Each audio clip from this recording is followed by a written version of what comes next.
안녕하세요. 사연에 빠지다의 DJ 민영입니다.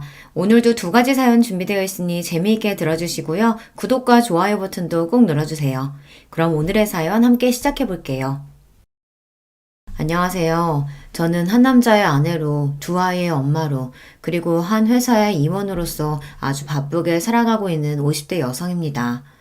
워킹맘으로 살아가시는 분들이라면 다들 이해하시겠지만 주어진 역할 모두 너무나 소중하고 중요한 일들이라 제가 아내로서, 엄마로서, 직장인으로서 잘 해내고 있는지 의심이 들 때도 많아요. 내가 욕심이 너무 많아서 아내로서, 엄마로서 잘하고 있는 건지 걱정이 될 때도 많습니다. 하지만 지금까지 훌륭한 직장인으로 사는 제가 여전히 멋지다며 엄지를 치켜 올리는 남편과 일하는 엄마를 항상 응원해주는 아들, 딸 덕분에 힘내서 살 수 있는 것 같아요. 이렇듯 제 가족들은 직장인으로서의 제 가치를 인정해주며 서로를 보듬어주는 소중한 존재이지만 이런 저를 깎아내리지 못해 안달인 사람들도 있었습니다. 바로 제 동서되는 사람들이에요. 사람의 진정한 가치를 평가하지는 못할 망정 항상 눈에 보이는 성과에 집착하고 사람을 조건으로 따지는 동서들을 그래도 너른 마음으로 이해해 보려고 했지만 그것도 그럴 가치가 있는 사람한테나 통하는 일이더라고요. 그래도 제가 성격이 무던한 편이라 그러려니 늘 넘어가고는 했는데 정작 저보다 제 남편이 저를 깔아뭉개지 못해 안달인 동서들에게 아주 화가 많이 났던 모양이에요. 내 마누라 발끝에도 못 미치는 인간들이 감히 누구 앞에서 내 아내를 무시해? 내 도움 없었으면 사람 사는 꼴도 못 갖추고 살았을 것들이. 아주버님, 저희가 잘못했어요. 그냥 저희는 아주버님 조건에 비해서 형님 조건이 떨어지니까 안타까운 마음에. 이게 아직도 정신을 못 차리고? 고정하세요, 아주버님. 저희가 정말 잘못했어요. 저희 남편이 부처님 가운데 토박이라고 불리는 사람이거든요. 평소에는 늘 허허 웃는 낯이라 좀 얕잡아 보는 어리석은 사람들도 많은 편인데 저들 역시 제 남편을 그렇게만 봤겠죠. 하늘 무서운 줄 모르고 저 깔보다가 저보다 또 더 저를 아끼는 저희 남편에게 호되게 세상 매운맛을 본 동서들이었죠. 대체 어떻게 된 이야기인지 궁금하신가요? 지금부터 그 자세한 이야기를 들려드리도록 할게요. 저희 남편은 삼형제 중 장남으로 태어났습니다. 형제 모두 머리가 좋은 편이라서 좋은 학교 나와 좋은 대학에 들어갔고요. 그 중에서도 제 남편이 공부 머리가 제일 좋았어요. 셋 중에서도 군계 일학이었죠. 대학도 가장 좋은 곳을 나왔고요. 저 역시 남편과 마찬가지로 저희 친정에서 가장 공부를 잘하는 자식이었습니다.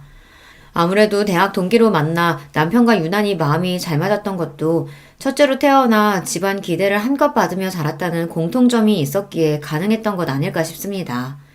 저에게는 도련님이 되는 둘째 시숙과 셋째 시숙 역시 캠퍼스 커플로 만나 결혼까지 이르게 된 경우였어요. 아무래도 다들 비슷한 사람끼리 만나기 마련이니 그게 자연스럽기는 하죠. 하지만 맞이인 저희가 가장 먼저 결혼한 건 아니었습니다. 남편도 마찬가지지만 제가 일에 욕심이 좀 많은 편이거든요. 대학 졸업하고는 대학원에 진학한다고 박사학위까지 마친 후에는 제 커리어 쌓느라 바빠서 결혼은 차일피일 미뤄지고 있었습니다. 당시 제 나이를 고려하면 슬슬 혼기가 넘어가고 있었어요. 처음에는 공부 욕심 많은 큰딸 뜻에 군말 없이 따라주시던 저희 친정 부모님조차 이제는 일 좀 그만하고 시집 갔으면 하고 내심 바라셨습니다. 하지만 그런 저를 항상 지지해주고 같은 사회인으로서 존중해준 것이 바로 남편이었어요. 나 당신 일 욕심 많은 거 좋아. 처음부터 모르고 연애 시작했던 것도 아니고 당신같이 능력 있는 사람이 시집 간다고 그 좋은 머리에 집안에만 틀어박히는 게 오히려 사회적인 낭비야. 난 언제고 기다릴 수 있으니까 걱정하지 말고 당신 하고 싶은 거 다 해. 저도 저지만 그 사람도 장남인데 잘난 장남이 여자친구 기다려준다고 홍기가 넘어가도록 장가갈 생각을 하지 않으니 시부모님 속이 어지간히 타실 거였어요. 그럼에도 불구하고 저한테까지 아쉬운 소리 들리지 않도록 남편이 참 신경을 많이 썼습니다. 다시 태어나도 저 사람이 내 짝이다 싶을 정도로 저를 많이 배려해준 사람이죠. 사정이 이렇다 보니 남편 동생들이 형님을 앞지르고 먼저 결혼을 하게 된 거죠. 특히 둘째 시숙의 경우에는 예정보다 이르게 아이가 먼저 생기는 바람에 결혼을 서두르게 되었습니다. 한 해 후배와 교제 중이던 둘째 시숙은 이제 막 취업을 해서 모아둔 돈도 변변치 않은 상황이었어요. 둘째 동서가 둘째 시숙이 군대 가는 동안 대기업에 취직을 하긴 했지만 이제 연차 얼마 되지도 않은 직원이 덜컥 임신까지 해서 자리를 비우게 되었으니 동서도 여간 회사 눈치가 보이는 게 아니었을 거예요. 둘 다 아직 사회에서 제대로 자리를 잡지 못한 상황이었지만 점점 배는 불러가고 있으니 결혼을 미룰 수 있는 상황도 아니었죠. 그렇게 둘은 결혼할 여건도 제대로 갖추지 못한 상황에서 서둘리 결혼을 하게 되었습니다. 셋째 시숙 사정도 그리 다르지는 않았습니다. 그래도 결혼 당시에 셋째 동서가 대기업 취직 후 돈을 좀 모으긴 했으나 문제는 셋째 시숙이었어요. 무슨 팔자에도 없는 사업병에 걸렸는지 대학 졸업하고 바로 취직할 생각은 하지 않고 동기들과 스타트업 기업을 연다 어쩐다 시간만 죽이다 벌써 몇 년을 허송세월했거든요. 자기가 머리 좋다고 믿는 사람들이 저지르기 쉬운 실수가 본인이 선택한 게 잘못되었다는 걸 깨닫는데 시간이 오래 걸린다는 거예요. 좀처럼 자신의 실수를 인정하지 못하고 그 좋은 머리로 고생을 하는 경우를 저희 학교 선후배 중에서도 자주 봤어요. 사람이 학벌만 좋다고 꼭 성공하는 건 아니라는 걸 저희 주변에서 흔하게 볼 수 있었습니다. 셋째 시숙이 딱 그런 경우였죠. 형제 모두 잘난 머리로 어릴 적부터 공부 잘한다고 칭찬만 받아왔으니 자아가 비대해지기 쉬웠어요. 세상에 잘난 사람이 얼마나 많은데 그걸 늦게 깨달을수록 본인 고생만 커지는 법이죠. 결국 뒤늦게 취업 전선에 뛰어들었지만 그보다 더 어린 인재들이 널렸는데 아무리 학벌이 좋아도 신입으로 그 나이 직원을 선호하지는 않으니까요. 결국 본인 욕심보다 훨씬 못한 직장에 다니게 된 셋째 시숙이었습니다. 아마 그나마 셋째 동서가 일찍 자리를 잡지 않았더라면 둘은 훨씬 고생을 했을 거예요. 그러다 보니 각자 좋은 조건의 여성들과 결혼을 했으면서도 두 시숙들 결혼 초에는 꽤나 고생을 했다고 들었습니다. 형님이 워낙 자리를 잘 잡았으니 선뜻 먼저 도와주지 않았더라면 고생이 더 커졌겠죠. 그 고마움을 알아서인지 시숙들이 남편에게 참 잘했습니다. 형수인 저한테도 참 잘했고요. 아직 결혼하지 않았을 때에도 저희에게 형수 되실 분은 저 하나뿐이라며 곧잘 추켜 세워주곤 했어요. 우리 형 장가 좀 가게 해주세요, 형수님. 여자라고는 형수님밖에 모르는 사람인데 저러다가 진짜 노총각으로 늙어 죽겠어요. 얘가 경진이 부담스럽게 왜 이래. 때 되면 하겠지. 형이 이렇게 패기 없으니까 우리가 옆에서 더 이러는 거야. 남자가 할 땐 박력 있게 딱 얘기할 줄도 알아야지. 확실히 부드러운 남편 성격에 비해 사람도 좋아하고 말투에 자신감이 넘치는 시숙들이었습니다. 워낙 오래 본 사이라 예비 시댁 식구가 될 사람들이라는 부담감보다는 저도 그들을 편히 대했어요. 그래서 결혼해서도 시댁 식구들과는 잡음 없이 잘 지낼 수 있을 줄만 알았습니다. 연애를 제법 오래 했기 때문에 이미 양가 부모님들과는 모두들 안면이 있었고 큰아들 늦은 결혼의 원흉이긴 했으나 남편이 워낙 제게 유별나게 굴었기 때문에 저 아니면 결코 결혼하지 않을 거라는 것도 알고 계셨거든요. 이러나 저러나 남편의 유한 성격은 시부모님 유전이었기에 이런 부족한 며느리도 사랑으로 감싸주셨죠. 저희 친정에서 제 남편에 대한 대접은 거의 국빈 대접이라고 해도 과언이 아니었습니다. 아무리 잘난 딸내미라고 하더라도 남편 조건 역시 그에 못지 않았고 지금이야 여자들도 자기 목소리 내며 어깨 펴고 사는 시절이라고 하지만 저 시집 갈 때만 하더라도 여자가 너무 조건 좋은 것도 결혼 상대로 그리 반기는 분위기는 아니었거든요. 결혼하면서 일 정리하는 여자들이 대부분이었고요. 그런데 일 욕심 많은 저를 다 이해해주고 거의 연애 10년을 기다려주는 남자는 정말 흔치 않았습니다. 저희 부모님 입장에서 제 남편은 귀인이나 다름없었어요. 우리 허서방이 우리한테는 은인이다 은인이야. 아니었으면 우리 경진이 저 고집스러운 성격에 어디 시집이나 가려고 들었겠어? 허서방이나 되니까 우리 딸내미 감당되는 거지. 암만 우리 사이가 최고지. 우리 딸이랑 천생연분도 이런 천생연분이 없어. 민망하게 또 그러신다. 제가 경진이 만나 복이 많죠. 저희 친정부모님도 남편도 서로에게 참 잘했습니다. 제 친정 자매들 역시 남편을 참 잘 따랐어요. 똑똑한데 잘난 남편답지 않게 잘난 척 할 줄도 모르고 그저 서글서글한 사람이었으니 동생들이 잘 엉겼죠. 남편이 아들 부잣집 맞이였다면 저는 딸 부잣집 맞이였어요. 제 동생들 입장에서 남편은 그야말로 꿈에 그리던 오빠의 이상형이나 다름없었어요. 제 언니보다 형부를 더 잘 따르는 건 예견된 일이었습니다. 애들 때문에 정신이 하나도 없지? 어째 자기만 보면 어리광이 느는 것 같아. 나야 형부라고 불편하게 생각 안 하고 편하게 대해주니까 좋지. 나 자기 가족들이랑 어울리는 거 진짜 좋아하는 거 알잖아. 어쩜 말도 저렇게 이쁘게 하는지 역시 제가 선택한 남자였습니다. 많이 배운 여자, 먹물 많이 찬 여자는 드세서 좋은 신부감 되기는 글렀다는 말을 창피할 줄도 모르고 하는 제 주변 가부장적인 남자들과는 차원이 다른 남자였습니다. 친정 부모님 말씀이 틀린 게 아니었어요. 남편이 아니었다면 애초에 결혼할 생각도 들지 않았을 겁니다.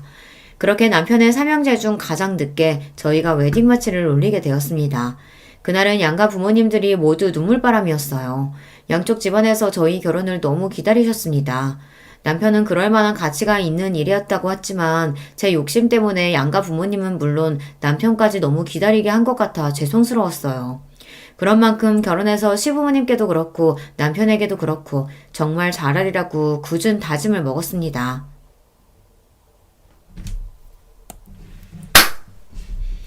그런 만큼 결혼해서 시부모님께도 그렇고 남편에게도 그렇고 정말 잘하리라고 굳은 마음을 먹었습니다. 연애할 때도 저한테 참 잘하는 사람이었지만 같이 사니까 남편은 정말 자상하고 가정적인 남자였어요. 저 결혼하고 나서 제 손으로 아침 차려본 일이 손에 꼽힐 정도예요. 제가 워낙 아침잠이 많은 편이거든요. 아침 시간에는 늘 출근 준비하는 것만으로도 전쟁일 정도입니다. 반면 남편은 저보다 훨씬 잠이 적은 편이에요. 아침에는 항상 저보다 먼저 일어나고요. 신혼초에는 저 깰 때쯤 이미 자기 출근 준비를 다 마치고 같이 먹을 아침까지 차려놓는 남편한테 민망한 일이 한두 번이 아니었습니다. 그렇게 머쓱해하는 저를 보며 남편이 대수롭지 않게 말했습니다. 저녁 준비는 거의 당신이 다 하잖아. 그럼 내가 아침 준비할 수도 있는 거지. 둘 다 출근하느라 바쁜 거 똑같은데 당신만 요리하라는 법 있어? 그렇게 지금까지 남편이 차려주는 따순밥 먹으며 출근을 하고 있습니다. 신혼 때와 한결같은 모습에 제가 남편 하나는 참 잘 골랐다 싶어요. 처음에는 이상하게 생각하던 친정 부모님도 이제는 좋은 사위 만나 딸 자식 호강하고 산다며 좋아하십니다. 우리네 부모님들 보기에 요리야 결혼한 여자가 전담하는 일이니 처음에는 남편이 저 먹을 걸 챙기는 걸 보고 저희 친정 부모님이 더 안절부절 못하시더라고요. 하지만 저한테 똑같이 설명하는 남편 말에 결국 저희 친정 부모님도 고개를 끄덕이셨습니다. 허서방 하는 말 듣고 보니 그것도 참 일리가 있다. 그래, 일은 똑같이 나가는데 부엌 일은 우리 애만 하는 것도 말이 안 되지. 하지만 그건 그렇고 그렇다고 한들 우리나라 같은 환경에서 자란 남자가 그걸 잘못된 줄 알고 행동으로 보여주기가 쉬운 일이 아닌데. 나도 참 반성이 되네. 제 말이 딱 그겁니다. 잘못된 걸 알았다고 주변 다른 남자들과 다르게 행동하는 게 우리나라 같은 사회에서 쉽지 않다는 거 저도 잘 알아요. 남편은 한마디로 주변 남자들의 공공의 적이었습니다. 자기들처럼 살면 편히 살 수 있는데 남편 하는 걸 보면 여자들이 한마디씩 할 테니 남자들 입장에서는 저희 남편이 곱게 보이지 않았겠죠. 그럴수록 저한테는 더더욱 예쁘고 귀한 남편이었지만 말입니다. 그런 저희 남편을 보며 자라서 그런지 시숙들도 퍽 가정적인 남자들이었습니다. 비록 형님 수준에 미치지는 못했지만 말입니다. 셋 다 술도 잘 안 하고 담배도 안 하고 칼퇴근하면 다른 데 안 가고 곧장 집으로 향하는 아내 바라기였어요. 시숙들은 벌써 저희보다 먼저 결혼해서 다들 시조카드를 두고 있었습니다. 다복하게 사는 시숙 가족들을 보니 저도 아이 생각이 절로 날 지경이었어요. 이렇게 다른 시대 가족들과는 돈독하게 지내면서도 아직 손 아래 동서들인 둘째와 셋째 동서와는 좀처럼 가까워지지 못하고 있었습니다. 둘 다 저희 남편하고는 참 잘 지냈거든요. 저희 남편이 철마다 아이들 선물이라며 재수씨들 선물까지 잘 챙기기도 했고 가끔 만나서도 아이들도 참 잘 봐줬으니 동서들 입장에서야 더할 나위 없는 아주버니였겠죠. 결혼하고 나서는 온통 저한테 맞춰 사는 남편이었으니 이전보다 자주 볼 일이 적어져 좀 서운한 것 같기도 했습니다. 그럴수록 제가 더 잘해야지 싶었어요. 남편이 저한테 잘하니까 저도 남편 가족들과 얼른 친하게 지내고 잘하고 싶었어요. 그래서 제가 먼저 동서들과 술자리도 제안했습니다. 진짜 아주머님 같은 남자 없어요. 요새 누가 10년이 넘도록 여자 기다려서 결혼하겠어요? 아주버님 조건이 나쁜 것도 아니고. 그동안 어머님 아버님 통해서 선자리도 적지 않게 들어왔었는데 그걸 다 거절하시고. 왜 아니겠어. 사실 나는 형님이랑 아주버님이 결혼까지 가게 될 줄은 몰랐어. 아주버님 나이는 점점 차는데 결혼 소식은 없고 그만하면 할 만큼 했으니까 다른 사람 찾아가실 줄 알았지. 정말 우리 아주버님만한 순애보가 없다고. 처음엔 별로 친하지도 않은 손윗동서의 술자리 제안에 대면대면 하던 동서들도 술이 한 잔 두 잔 들어가더니 본심이 나오기 시작했습니다. 뭐 그 정도야 들어줄만 했습니다. 저희 결혼에 대해 주변에서 가타부타 말이 많은 건 사실이었으니까요. 대부분이 저를 기다리다 못해 제 남편이 저를 버리고 딴 여자로 갈아탈 거다. 뭐 그런 내용이었죠. 사정 모르는 남들이야 남의 이야기 그저 심심풀이로 쉽게들 이야기하곤 하잖아요. 제가 성격이 무딘 데가 있어서 그런지 그런 말에 크게 흔들리는 편은 아니에요. 동서들이 하는 말에도 별말 없이 고개만 주걱거리는 저를 보자 되려 그 둘이 머쓱해 보였습니다. 근데요, 형님. 저 예전부터 궁금했었는데요. 형님은 그렇게 공부를 많이 하셔놓고 왜 그렇게 작은 회사에 들어가셨대요? 제가 당시에 다니던 회사 규모가 작기는 했어요. 대학원에서 박사학위까지 따면서 공부를 마친 후에는 학교 연구실에서 근무를 했었습니다. 그러다가 경력이 좀 쌓였더니 주변에서 저를 좋게 봐주신 모양인지 제법 제 평판이 괜찮게 소문이 났더라고요. 해외 학술지에 연구 논문이 실리면서부터 일명식도 없던 곳에서 스카우트 제의가 들어오기도 했어요. 최종적으로 제가 자리를 옮긴 곳은 같은 학교 선배이자 연구실 선배이기도 한 지금의 회사 대표님이 갓 설립한 신생 기업이었습니다. 처음 시작할 때 직원이 10명이 채 되지 않았으니 중소기업 치고도 규모가 작은 편이었죠. 셋째 동서가 의문을 가질 만도 하다고 생각했습니다. 지금 회사 대표님이 내가 평소에 존경하던 선배님이시거든. 같이 일하면서 배울 점도 많았고 학교에서 인정도 받고 계시고 지금은 작아도 앞으로 성장 가능성이 높다고 생각해서 자리 옮기게 됐어. 아무리 그래도 이제 막 시작한 작은 회사인데 좀 위험하지 않아요? 전에 연구원 다니셨다면서요. 남 보기에도 그쪽이 훨씬 낫잖아요. 저는 저 나름대로 제 미래가 걸린 일이니 신중하게 생각해서 결정한 일이거든요. 그리고 실제로 아직 규모가 크지 않았음에도 불구하고 각종 정부 사업도 따내고 해외에서도 슬슬 입질이 올 정도로 작지만 내실 있는 회사였습니다. 같은 업계에서도 떠오르는 우수 기업으로 평가를 받고 있었고요. 하지만 그거야 아직 업계 내부 사람인 저희끼리 이야기고 아무래도 일반 대중들이 보기에는 회사 규모도 크고 이름도 유명한 대기업이 훨씬 좋아 보이겠죠. 두 사람 모두 대기업에 다니고 있으니 아무래도 대기업 사원으로서의 자부심도 있을 테고요. 요즘도 그렇지만 당시에도 대기업 들어가기가 쉽지 않았어요. 열심히 공부해서 어렵게 들어간 회사일 테니 애사심이 넘칠 수도 있죠. 물론 유명한 회사 다니는 것도 좋지. 그런 직장 다니는 사람들도 대단하다고 생각하고 나도 내 나름대로 내 장래를 생각해서 결정한 거라 아직까지는 별로 후회된다는 생각은 안 드네. 그냥 이렇게 두루뭉술 말했어요. 괜히 대기업 다니는 동서들 심기 거스르고 싶지도 않았고 아무래도 저희 회사가 전문 분야를 다루고 있다 보니 그걸 일일이 설명하는 것도 술자리 화제로는 어울리지 않는 것 같아서요. 그리고 그 얘기는 어영부영 마무리가 되었습니다. 그거 말고도 화제거리야 많으니까요. 형님, 아이 계획은 있으세요? 아주버님이나 형님이나 이제 나이가 적지 않으신데 이제 더 미루면 안 되지 않겠어요? 그래야지. 생기면 생기는 대로 낳을 생각이야. 생기는 대로 낳는다뇨. 형님 이제 그러실 나이 아니에요. 일 그만두고 임신 준비만 해도 늦는다고요. 당시 제 나이가 30대 중반을 향해 가고 있었습니다. 지금으로서야 30 넘어 결혼하는 경우가 대부분이니 늦었다고 하기도 민망한 나이지만 저 결혼한 지 얼마 안 된 시점만 하더라도 초산의 제 나이인 산모는 드물긴 했습니다. 그래서 결혼하면서 남편보다 제가 먼저 아이 이야기를 꺼내기도 했어요. 물론 남편인 괜히 제가 스트레스 받을까봐 너무 급하게 생각하지 말고 기다려보자고 하긴 했지만요. 그래서 저 역시 가급적이면 아이가 얼른 생겼으면 했지만 제 일에 대한 이야기까지 건드리는 건 좀 불쾌했어요. 말씀드렸다시피 제가 일욕심이 있어서 지금까지 공부하고 커리어 쌓느라 결혼이 늦어진 건데 결혼과 출산 때문에 그걸 놓을 생각은 전혀 없었습니다. 걱정해주는 건 알겠는데 다른 건 몰라도 일만큼은 뭐라고 안 했으면 좋겠어. 나한테는 정말 중요한 문제거든. 아이 가지기 위해서건 낳고 나서건 일 그만둘 생각은 전혀 없어. 동서들도 조카들 낳고도 회사 잘 다니고 있잖아. 그거야 저희는 애들 낳을 때 나이가 어리기도 했고 또 저희는 대기업 다녀서 회사 복지도 잘 되어 있잖아요. 아무래도 중소기업이랑은 다르죠. 제가 중소기업에 다니기는 했지만 저희 회사 복지도 대기업 못지 않았어요. 애초에 선배 회사에 들어갈 때 그런 부분도 고려를 안 한 게 아니거든요. 작은 회사 들어가서 노동력 착취당하고 고생하던 친구들도 있었기에 그런 부분에는 예민한 편이거든요. 선배는 당시로는 흔치 않게 유학 경험도 있고 그런 부분에서도 선진적인 데가 있었습니다. 지금은 흔한 형태이지만 전 직원들에게 회사 지분 일부와 인센티브를 제공하기도 했고요. 현재보다 미래가 기대되는 회사이기에 이런 점들이 모두 매력 포인트로 다가왔습니다. 한마디로 동서들에게 그런 걱정을 들어야 할 필요는 없었다는 거예요. 어쨌든 그런 점들 또한 일일이 설명할 필요는 없다고 생각했기에 그것도 그냥 그렇게 넘겼습니다. 이래저래 걸리는 부분들은 좀 있었습니다만 이만하면 생각보다 그 자리가 그렇게 힘들지는 않았다고 생각했어요. 비록 자신들이 다니는 대기업에 대한 자부심이 좀 지나쳐서 다른 사람 일자리를 좀 업심여기 있는 경향이 있다고 느껴지기는 했으나 그런 사람들이야 워낙 많이 봐서 그러려니 하기도 했고요. 그리고 내내 직업인으로서만 산 저보다는 직장 경험과 결혼 생활을 모두 겪어본 동서들이 하는 말이 더 현실에 기반하고 있지 않을까 싶기도 했어요.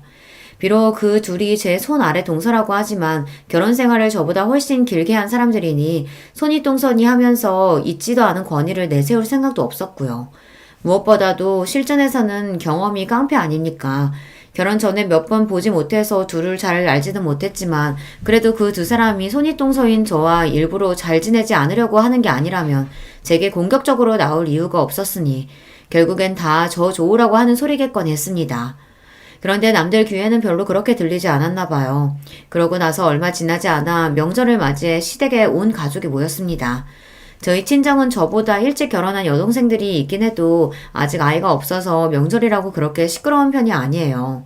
그런데 시댁에는 아이들도 여럿이다 보니 북적북적한 게 제법 텔레비전에서 나오는 명절 분위기가 나더라고요. 좀 정신이 없기는 했지만 이것도 나름 명절답고 괜찮다 싶었습니다. 차례 지내고 할 일 다 끝나고 나니 다들 맛있는 거 먹으면서 서로 근황도 전하고 이야기꽃을 피웠습니다. 얼마 전 동서들끼리 술자리를 가졌다는 말에 둘째 시숙이 너스레를 떨었습니다. 형수님, 저희는 쏙 빼놓고 여자들끼리만 술 마시고 서운합니다. 도련님도 참, 저희는 저희끼리도 자주 봤잖아요. 다들 부인들이 어찌나 예쁜지 잘 보여주지도 않는 바람에 이렇게라도 얼굴 보고 대화 좀 했어요. 그래서 여자들끼리 즐거운 시간 보내셨어요? 그럼요. 서로 얘기도 많이 하고 특히 동서들이 내 걱정 많이 해주길래 내가 도움이 많이 됐어요. 걱정? 아, 우리가 아직 아기가 없으니까 아무래도 동서들이 걱정이 됐나 봐. 내가 다니는 회사가 작으니까 아이 준비하면서 다니기 힘들까 싶어서 걱정도 해주고. 아무래도 결혼 선배님들이시니까 내가 미처 생각하지 못했던 부분들 얘기도 많이 해주더라고. 저는 정말로 호의로 받아들여서 이야기를 한 건데 두 동서 표정이 당황스러움으로 물들었습니다. 남편을 포함한 삼형제 얼굴도 뭔가 애매하더라고요. 그제야 내가 꼬아 얘기한 걸 굳이 쫙쫙 펴서 들은 건가 싶었습니다. 상황이 뭔가 요상하게 돌아가기 시작하자 남편이 애써 굳힌 얼굴을 풀고 말했습니다. 우리 재수씨들이 손인 형님 들어오셨다고 이래저래 걱정이 많으셨나 보네. 그래도 이 사람이 똑부러진 사람이라 걱정하실 일은 없을 거예요.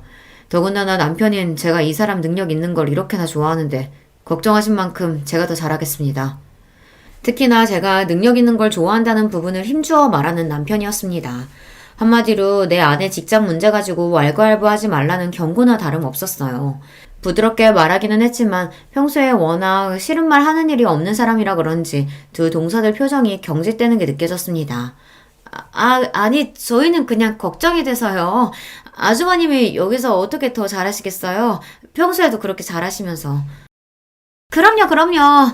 저는 두 분 닮은 조카 얼른 보고 싶은 마음에 말씀드린 거예요.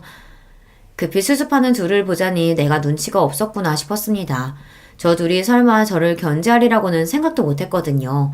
이미 이 집 식구로 잘 자리 잡은 사람들이고 아직 잘 알지도 못하는데 그럴 이유가 있겠나 제가 너무 단순하게 생각한 거죠. 동서지간이라는 거 생각보다 참 복잡한 거더라고요. 단순한 인간관계를 지향하는 저로서는 좀 이해하기 힘들었지만 그래도 아직은 좋은 게 좋은 거라고 모두와 잘 지내고 싶었기에 다음에는 이런 화제 꺼낼 때 좀 조심해야겠다 싶었습니다. 좀 그렇네. 남의 직장 이야기는 그렇게 경솔하게 하는 게 아닌데. 집에 돌아와서까지 답지 않게 기분 나쁜 티를 내는 남편이었습니다. 자기 일로는 참 무던한 사람인데 저나 나중에 태어난 아이들 문제로는 민감한 데가 있더라고요. 하지만 결혼 후에 처음으로 보는 남편 모습이었기에 저는 남편이 좀 예민하게 반응하는 게 아닌가 하고 생각했습니다. 아까 얘기 잘해놓고 뭘 아직까지 마음에 담아두고 그래. 내가 문제가 아니라 당신 기분 나쁘지 않았어? 난 솔직히 아까 동서들 반응 보고서야 그게 내 신경 긁으려고 한 얘긴 줄을 눈치챘어. 나도 참 눈치 없다, 그치? 웃어넘기는 저를 보고 자기가 더 미안한 표정을 짓는 남편이었습니다. 아무렴 제가 아니라 남편이 나서서 한 소리 했는데 또 이렇게 은근슬쩍 제 신경을 긁으려 들기야 할까 싶었습니다. 뭐 저 정도로 긁힐 제 신경이 아니긴 했지만요. 그런데 동서들 입장에서는 결혼 전에 한 번도 자기들한테 싫은 소리 한 적이 없었던 아주버님이 결혼하고 저런 소리를 한다는 게 다 제 딸처럼 느껴졌던 모양이에요. 그전에도 그들과 그리 잘 어우러지는 느낌은 아니었는데 저러고 나서는 은근히 저를 대화에서 배제하는 느낌이었어요. 결국 이렇게 되었구나 싶으면서도 솔직히 그럴 수도 있다고 생각했어요. 사람이 자기가 하는 일이 옳고 그르고를 떠나서 감정 상할 일을 겪었으면 아무래도 상대방에게 좋은 마음 먹기가 쉽지 않기는 하죠. 의도한 바는 아니었으나 어쨌든 시댁 모임 중에 분위기가 흐려진 것도 사실이었으니 할 수 없다 싶었습니다. 결혼하고 처음으로 맞이하는 시아버지 생신에 다시 온 가족이 시댁으로 모여들었습니다. 이 집 며느리가 되고 나서 처음으로 챙겨드리는 시아버지 생신이었으니 저도 신경을 많이 썼어요. 마침 연구 성과로 인센티브를 받은 직후라 주머니 사정도 넉넉했습니다. 평생 명품 한번 써본 적이 없다고 하시길래 용돈과 함께 명품 지갑과 넥타이 세트를 준비했습니다. 물론 명품은 시대를 막론하고 저렴한 적이 없었기에 그 당시에도 가격대가 상당했어요. 그러나 그렇다고 제 형편에 지나치게 무리한 것도 아니었어요. 그걸 알고 있으니 남편도 굳이 말리지 않는 게 아니겠습니까? 오히려 제가 이렇게 단단히 준비한 게 본인 면이라도 세워주는 것처럼 으스케하는 남편이었어요.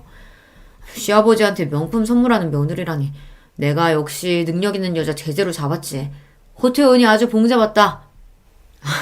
하여튼 너스레는. 남편 말에 민망하면서도 기분은 나쁘지 않았습니다. 부디 시아버지께서도 저렇게 좋아해 주셨으면 더 바랄 게 없겠다 싶었죠. 다행히 선물 받고 아버님이 아주 기뻐하시더라고요. 세상에 내 팔자에 명품을 다 써보고 내가 우리 큰며느리 덕에 아주 호강한다. 고맙다 아가. 내가 아주 평생 아껴 쓸게. 아휴 아니에요 아버님 별거 아니에요. 해지면 새 걸로 바꿔드릴 테니까 아끼지 말고 편하게 쓰세요. 와 우리 형수님 멋있다. 역시 능력자는 다르네. 하여튼 너스레 떠는 건 이 집 남자들 유전인가 봅니다. 어머님까지 그 광경을 보며 만면에 미소를 띄우셨습니다. 이 분위기에 좀처럼 섞이지 못한 건 동서들 두 사람뿐이었어요. 우리 형님 시집 오셔서 처음 맞는 시아버지 생신이라고 무리하셨네. 당분간 좀 힘드시겠어요? 그러게 작은 회사에서 월급도 얼마 안 나올 텐데. 이번에는 눈치 없는 저도 대번에 알아차릴 수 있을 만큼 두 사람 말투에 가시가 돋쳐 있었습니다. 순식간에 주변 분위기가 찬물을 끼얹은 것처럼 싸하게 가라앉았어요. 순간 성질을 못 이기고 내뱉어놓고 둘 다 아차 하는 게 보이더라고요. 그래봤자 늦었지만 말입니다. 이 사람이 분위기 좋은데 괜히 왜 심술이야. 형수님이 어려서니 알아서 하시겠지. 작은 회사니 어쩌니 하는 소리가 왜 나와? 아니 우리는 걱정돼서 하는 말이지. 그래도 이 사람이. 한창 분위기 좋았는데 순식간에 불화의 씨앗이 싹 탔습니다. 특히 시부모님 표정이 너무 안 좋더라고요. 너희들이 그렇게 말하면 내서 준비한 큰애 기분이 어떻겠냐? 받는 나는 또 어떻고? 그러게 말이다. 너희들 지금 너희 큰형님만 무한 준 게 아니라 네 시아버지까지 물색 없는 사람 만든 거야. 좋은 날 이게 무슨 일이니? 중간에서 저만 괜히 새우등 터져서 안절부절 못했습니다. 그런 저를 보더니 남편이 제 손을 꼭 쥐고는 낮은 목소리로 말했어요. 제가 저번부터 말하고 싶었는데 대체 왜 그렇게 이 사람 직장을 까내리지 못해서 날린 겁니까? 이 사람 능력 업계에서도 알아주는 사람이고 그래서 지금 회사도 대표한테 직접 스카우트 받아서 좋은 대우 받으면서 간 거예요. 그래서 들어가면서도 과장직감 단 거고요. 중소기업이라니까 무슨 구멍가게라도 되는 줄 아시는 모양인데 내실 있는 기업이라고 평판도 좋아요. 그런 거 다 떠나서 이전부터 어떻게든 이 사람 트집 잡으려고 하는 것 같아서 남편으로서 기분이 쏙 좋지 않네요. 앞으로는 더 조심하셨으면 합니다. 이제 아주 대놓고 경고하며 제 편을 드는 남편이었습니다. 동서들이 말실수한 게 있으니 아무도 그 말에 의의를 제기하지 않으셨어요. 방금 건 저도 동서들이 선 넘었다 싶었습니다. 제가 마음에 들지 않는 건 들지 않는 거고 굳이 어른들 들리시는 데에서까지 저러는 건 지나쳤죠. 물론 이번에도 제가 이야기하기도 전에 제 남편이 상황을 정리했지만요. 이런 걸로 절대 서운하게 하는 법이 없는 사람이었습니다. 기껏 좋은 선물 준비해서 시아버지께서 생신날 기쁜 마음만 가지셨으면 했는데 또 경솔한 발언을 한 돈서들 때문에 기쁨이 반감된 것 같아 저도 기분이 썩 좋지 않았습니다. 하필 생신에 왜 그런 소리를 해서 다음에 저런 소리 하면 그때는 나도 제대로 한 소리 해야지 싶었습니다. 그렇게 애매한 분위기 속에 자리를 파하게 되었어요. 그리고 얼마지 않아 저에게 기쁜 소식이 생겼습니다. 오랜 시간 공을 들였던 프로젝트가 성황리에 마무리되어 해외 특허까지 따내게 된 거였어요. 대부분의 프로젝트 책임자가 선배인 대표님이었던 예전과 달리 제가 단독으로 책임자로 나선 건이었죠. 당연히 대표님도 뛸 듯이 기뻐하셨습니다. 내가 뭐라 그랬어? 내가 너 연구실 나온 거 절대로 후회하지 않게 해줄 거라고 했지? 여기서 훨씬 네 재능 펼칠 기회 많을 거라고. 내가 사람 보는 눈이 틀리지가 않았어. 회사에서는 깍듯하게 직급으로 부르던 것도 있고 기쁨을 감추지 못하는 대표님이셨습니다. 저 역시 뿌듯했어요. 연구실 시절 제 이름으로 논문 기재에 성공한 적이 있기는 해도 이렇게 눈에 띄는 성과는 저도 처음이었으니까요. 지금까지 긴 시간 밤을 새워가며 열심히 공부한 보람이 느껴지는 순간이었습니다. 과장으로 입사한 지 1년을 조금 넘긴 시점에 승진까지 하게 되었어요. 무려 부장 자리였어요. 아무리 작은 회사라고 해도 제 나이를 고려했을 때 초고속 승진이나 다름없었습니다. 차장 직급이 없는 저희 회사에서는 다음에 승진하면 바로 이사진으로 경영 참여가 가능할 정도였어요. 규모가 작은 만큼 전문 인력으로만 채운 자리였기 때문에 쉽지 않은 일이었습니다. 게다가 회사는 날이 다르게 기업 가치를 높여가고 있었습니다. 얼마 전 상장한 이후 입사 때 제게 주어진 회사 지분의 가치가 쑥쑥 올라가고 있었고요. 이래서 회사 스타팅 멤버로 들어가는 게 참 중요해요. 이 기쁜 소식을 가장 먼저 전한 건 역시 남편이었습니다. 근무 시간 중에 전화를 받아놓고도 제가 승진 소식과 프로젝트 성공 소식을 함께 전하자 전화통이 떠나가도록 기뻐서 소리를 지르는 남편이었습니다. 여보, 정말 축하해. 우리 경진이 진짜 대단하다. 그동안 그걸로 그렇게 가슴을 졸이더니 결국은 해내는구나. 이제 이 과장님이 아니라 이 부장님이네? 신랑은 이제 간신히 과장 달았는데 우리 마누라는 부장님이라니. 내가 알아서 모셔야겠다. 이렇게 아니라 오늘은 축하 파티를 제대로 열어주겠다는 남편을 겨우 진정시켜 전화를 끊었습니다. 기쁜 일이 생겼을 때 나보다 더 기뻐해주는 사람이 있다는 게 참 좋더라고요. 역시 이 사람과 결혼하길 잘했다는 생각에 뿌듯했습니다. 신이 난 남편이 사방에 전화를 돌리는 바람에 온 식구들이 제 승진 소식을 당일에 접하게 되셨어요. 친정이고 시댁이고 할 거 없이 말입니다. 친정 부모님과 시부모님들이 다들 고생했다며 내일처럼 기뻐해 주셔서 몸둘 바를 모르겠으면서도 기분이 좋았어요. 이제는 내 새끼 잘했다며 칭찬해 주시는 분들이 두 분 더 늘어나셨으니까요. 시숙들 역시 축하 전화를 걸어왔습니다. 우리 형수님 진짜 대단하다. 나는 부장님은 배불뚝이 중년 아저씨나 돼야 되는 건 줄 알았는데 우리 형수님은 벌써 관리직급이네요. 나 아는 중에 가장 출세한 사람이 형수님인 거 알아요? 우리 파티해야죠, 파티. 이런 경사에. 아휴, 파티는 무슨. 축하해 주신 것만으로도 감사해요. 한사코 거절하는 저에게 파티를 해준다고 난리가 난 둘째 시숙이었습니다. 저를 축하하려고 하는 것 또한 진심이었겠지만 얼마 전 시아버지 생신날 서로 감정 상한 일이 있었으니 제 승진 축하 겸 동서들과 감정을 풀 자리를 만들려고 한 거겠죠. 저 역시 앞으로 계속 볼 사람들이라면 얼른 감정을 풀고 잘 지내고 싶었기에 평소와 달리 화끈하게 말했습니다. 에이, 기분이다. 내가 승진턱 낼게요. 우리 다 같이 한번 뭉쳐요. 와, 화끈하다. 그렇게 세 부부끼리 회프를 푸는 자리가 마련되었어요. 이래저래 감정이 가스레질 일이 많았던 터라 이참에 다들 풀었으면 싶어서 일부러 제가 정말 기분 낼 때나 가는 고급 라운지바에 예약을 잡았습니다. 당시에는 아직 그런 문화가 활성화되지 않아 저랑 남편을 제외하고 그런 고급스러운 곳은 처음 경험하는 거였어요. 와, 형수님 오늘 단단히 준비하셨네. 형수님 덕분에 이런 데도 다 와보고 진짜 호강하네요. 아직 꽁한 기분으로 나와 떨떠름하게 서있던 동서들도 모임 장소를 보더니 눈이 휘둥그레졌습니다. 대기업 접대 자리로도 이용되는 곳인데 아무래도 동서들은 아직 평사원이다 보니 이런 곳에 와볼 일은 없었겠죠. 이왕이면 이런 걸로라도 점수를 좀 땄으면 싶었어요. 와, 이 양주 진짜 비싼 건데 병째로 마셔도 괜찮아요? 저 오늘 좋은 날이잖아요. 오늘은 마시고 싶은 거 다 마셔도 상관없으니까 가격 보지 말고 원 없이 드세요. 분위기도 더할 나위 없이 좋았어요. 저나 남편이야 그날 기분이 최고였고 쭈뼛하던 동서들도 좋은 술 한 모금씩 넘기고 나니 표정이 좀 풀어졌더라고요. 남편은 이번 프로젝트 때문에 제가 얼마나 고생을 했는지, 승진한 마누라가 얼마나 대단한지 팔불질처럼 자랑을 늘어놓느라 잔뜩 신이 나 있었습니다. 그렇게 다들 화기애애하게 이야기를 주고받는 동안 동서들 술 마시는 속도가 점점 빨라지고 있었어요.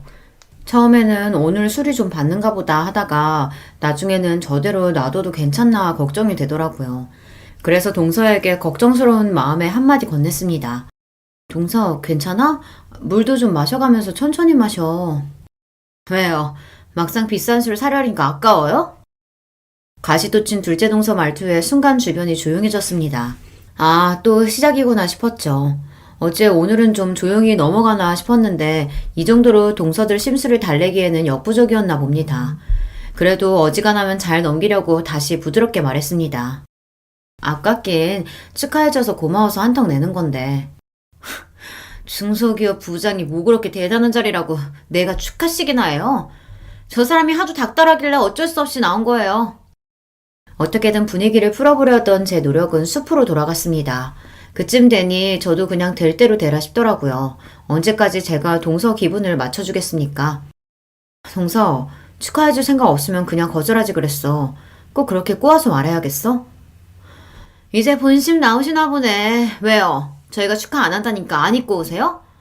아니 근데 대기업 때는 저희 입장에서야 중소기업 부장 별거 아닌 건 당연한 거 아니에요?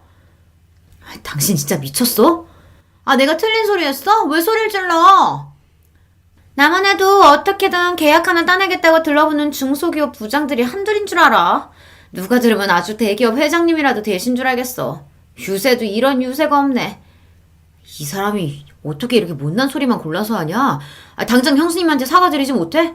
못해, 안 해. 내가 뭐가 아쉬워서 중소기업 직원한테 사과씩이나 해야 돼? 아주 가관이었습니다. 더는 못 봐주겠기에 한 소리 하려던 차에 남편이 먼저 선수를 쳤습니다. 다들 이 박치지 못해?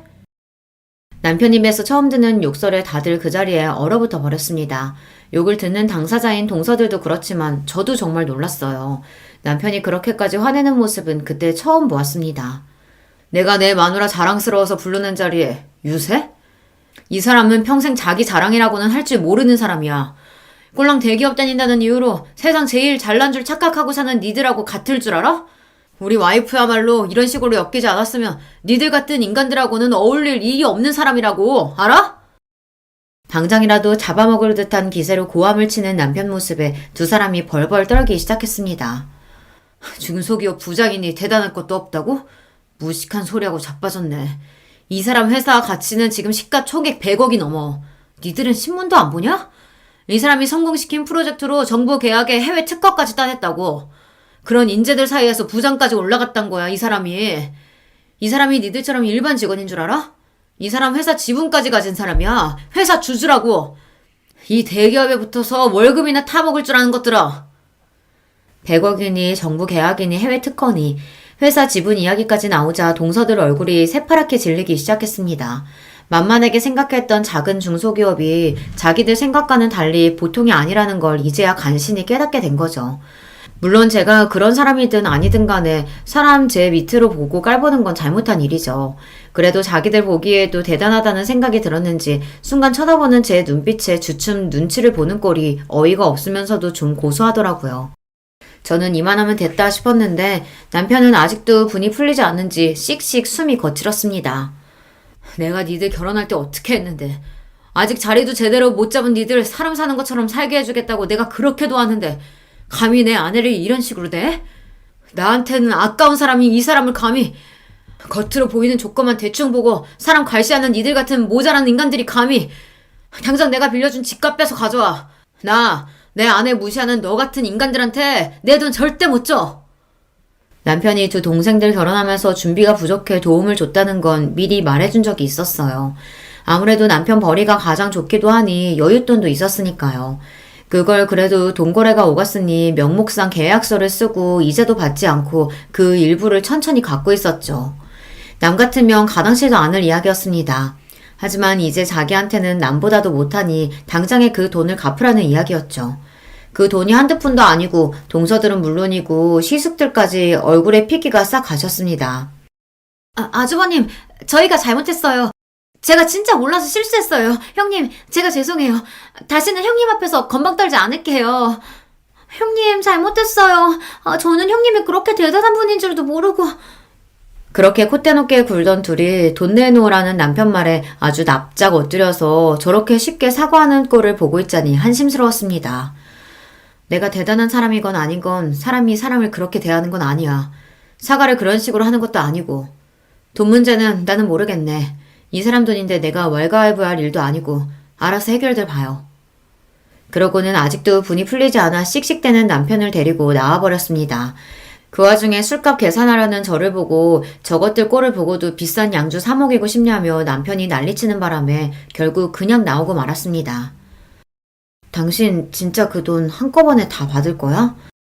내가 내 돈 받겠다는데 왜? 내가 그간 못 받은 이자까지 싹 쳐서 받아낼 거야. 나 무시하는 건 참아도 당신 무시하는 건 절대 못 참아. 어디 감히 내 마누라를. 화가 나서 어쩔 줄 모르는 남편을 보고 있자니 웃으면 안 되는 줄 알면서도 웃음이 나왔습니다. 남편은 뭐가 좋냐며 타박을 하는데도 그렇더라고요. 앞으로 살면서 억울한 일, 화나는 일이 있어도 나 대신 화내고 억울해줄 사람이 있는데 세상 무서울 게 무엇 있겠냐 싶었습니다. 그러고 나니 두 동서들 폐악도 별거 아니라고 느껴지더라고요. 결과적으로 동서 둘 다 남편 돈 갚느라고 고생 꽤나 했습니다. 남편이 시숙들 도움 받아다가는 정말 당장 소송해서 받아낼 거라고 으름장을 놓는 바람에 대기업 다녀받은 피 같은 월급 내놓느라 둘 모두 속이 쓰렸을 거예요. 이건 남편과 시숙들 간의 모종의 거래가 있었습니다. 니들 같으면 마누라 그 꼴 당하는 걸 보고 가만히 있겠냐는 말에 시숙들도 할 말이 없었겠죠. 그래도 부부인이 뒤에서 몰래 도왔다는 걸 알고 있지만 그 정도는 농감아주기로 했습니다. 이 막장 드라마 같은 상황을 숨기지 않고 일러 바친 남편 덕에 동서들은 시부모님께도 단단히 야단을 맞았습니다. 내가 그동안 니들한테 너무 잘해준 모양이다. 어디 감히 손이 동서를 제 밑으로 보고 그따위 짓거리를 벌여. 감히 내 집에서. 남편이나 시부모님이나 그리 마음씨가 비단결 같은 분들이 화내니까 정말로 무섭더라고요. 그날로 그 둘에게 사근사근 부드러운 시부모님은 영영 사라졌습니다. 제대로 바닥을 보였으니 아무리 행동을 조심해도 시부모님 입장에서는 더는 믿업지 못한 모양이었어요. 그리고 십수년이 지났지만 그 둘은 여전히 저한테 쪽도 못 쓰고 잔뜩 기가 눌려 지내고 있습니다. 사실 제가 크게 뭘 한 건 없는데 주변에서 워낙 야단이었다 보니 둘 다 아주 된통 당하기는 했죠. 결국 이자까지 쳐서 그 돈을 다 받아낸 제 남편이 참 대단해요. 그 이후로 저는 결국 회사 이사진까지 올라가는 데 성공했습니다. 지금은 업계에서 저희 회사 이름만 들으면 모르는 사람이 없을 정도로 회사를 성장시켰습니다. 여전히 대기업에 비하면 직원 수는 적은 편입니다만 그래도 지금은 직원 수가 거의 200여 명에 육박할 정도로 규모가 커졌습니다. 제 연봉이나 회사 지분 가치를 따지면 여느 대기업 이사들에게도 뒤지지 않을 정도입니다. 동서 둘은 그리고 채 10년도 채우지 못하고 회사를 나오게 되었어요. 아무래도 평사원은 많고 관리직까지 승진하는 사람은 소수이다 보니 남자들도 40대에 들어서면 대기업에서 명예퇴직하는 경우가 많죠.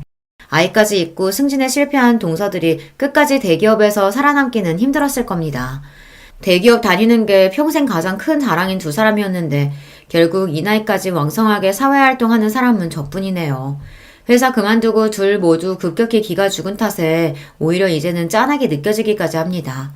사람이 겉으로 보이는 다면만 보고 상대방을 평가하기 쉽다지만 그래도 예의라는 게 있는 건데 둘 다 처음에 저한테 너무했다 싶어요. 첫 단추를 그리 꿰지 않았더라면 꽤 괜찮은 사이가 될 수도 있었을 텐데 지금은 뭐 별로 아쉽지도 않네요.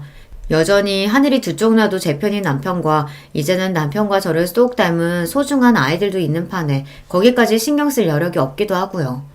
회사 일 역시 바쁘지만 더없이 만족스러워서 저는 잘 지내고 있습니다. 지금은 한때 그런 일도 있었지 웃으면서 이야기할 수 있을 정도로 작은 해프닝으로 느껴지기도 해요. 다들 제 이야기 재미있게 잘 들어주셨는지 모르겠어요. 오늘 하루 여러분도 열심히 일하시고 하루의 마지막에는 소중한 사람들 품에 돌아가 따뜻한 시간 보내시길 바라며 이야기 마칠게요. 안녕하세요. 저는 30 중반 된 여성입니다. 요즘 참 시끄러운 일이 많죠? 그중 가장 이야기 많이들 하시는 것 중 하나가 바로 교사와 교권 문제잖아요. 저도 이와 관련하여 겪었던 일이 있어서 이번 기회에 털어놔보고 싶어 사연을 보내드립니다. 저는 20대 중반에 교사가 되었어요. 벌써 10년 전이네요. 교사 경쟁률이 떨어졌다고는 해도 임용고시는 여전히 어렵습니다. 사범대 나와서 임용고시를 볼 때 얼마나 긴장하고 열심히 노력했었는지 몰라요. 사실 좀 더 어른스러운 아이들을 상대로 대학 보내는 즐거움을 느끼고 싶다면 중고등학교 선생님이 되는 쪽이 좋습니다. 사실 중고등학생쯤 되면 뛰어난 아이들은 정말 뛰어나서 선생님에 대해 예의를 잘 갖추는 아이들도 많아요. 물론 요즘 교권이 추락해서 교실 학생들 전반적인 수준도 떨어지기는 했지만 얌전하고 좋은 학생들도 여전히 있어요.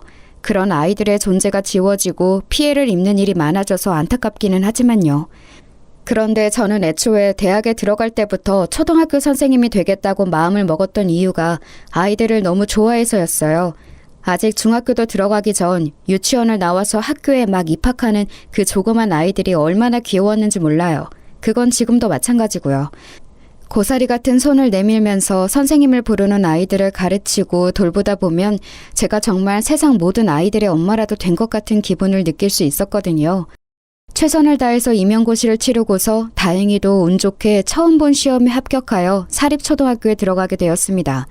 사립초등학교는 연봉이 그래도 높은 편이에요. 서울에 있는 사립초등학교였는데 아이들 수준도 높고 꽤 신경 쓰는 집안의 부모님들도 많이 계셨죠.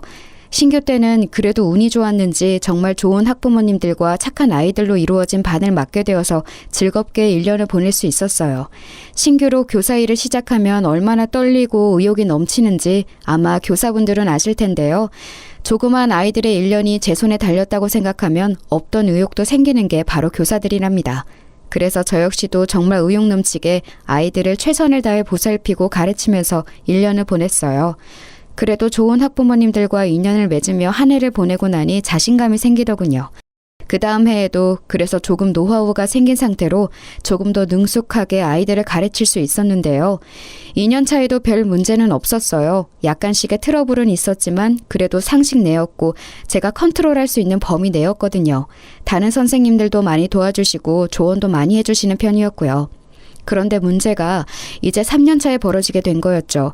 당시 3년 차에 처음으로 고학년 담임을 맡게 되었는데 그동안 저학년만 맡다 보니까 애들이 다 순했거든요. 아직 뭘 모르기도 하고 제가 타이르면 말도 잘 들었고요. 게다가 운 좋게 아주 좋은 학부모님들로 구성된 학급이었어요. 그런데 이제 그게 5, 6학년쯤 되면 애들이 머리가 커서 완전히 달라진다는 말을 다른 선생님들께 듣기는 했는데 체감은 못하고 있었던 거예요. 그런 와중에 덜컥 6학년 담임을 맡게 된 거였죠. 게다가 더 큰 문제가 있었어요.